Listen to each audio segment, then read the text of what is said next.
learned that a lot of times the stress that happens is external. It's in your real world, right? And that's the one when you're not at work, in case I need to clarify that for anyone.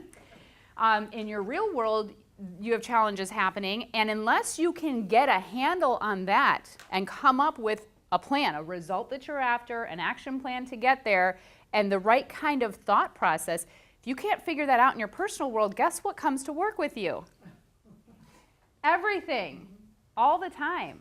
Well, and yeah, if you're in a financial stress and you know you have a quota to meet, and if I don't meet this quota, I could lose my job. Yeah. And then how am I going to pay my house payment? And oh my God, I have 2 kids. And you know, all that's going. And how much more stress does that create Right. when you're in that space? And if there's anybody who's feeling that kind of pressure right now, I can tell you, I've been there. And it doesn't matter how much you make. And I know some people will say, like, that's ridiculous, a lawyer standing up there, doesn't matter how much you make. But I can tell you, I made a really, really good salary when I was in Chicago, when I was at my law firm, and I was broke, because I hadn't learned how to manage financials.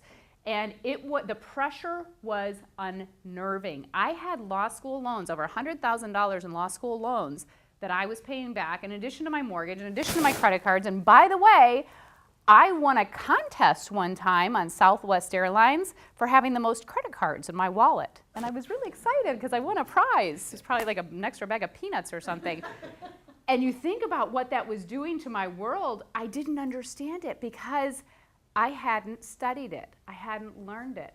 And so even though I was making great money, top 5% probably, right, of income earners, it didn't matter. I was miserable, and it had me scared to death. It had me, in that place of scarcity, thinking, oh my gosh, I can't even go look for another job unless, you don't make this. Yeah, because I have to make at least this much money. I mean, like, for me, it was really, really tough. Now, I happened to love my job at the time, and so that part was okay, but there were other parts of my life where I had a job that I didn't love, and it was really tough. And so I want to encourage all of you to really look at where your challenges are. Where's your off-the-court story and what aspects of your life? Because every piece of your life is a reflection of your thinking, okay? Whatever you're thinking, I actually know what you're thinking because I can see it in your results. That's how it is. Like, we're walking billboards for who we are.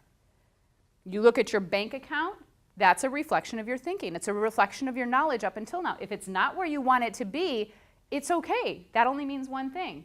You have more to grow.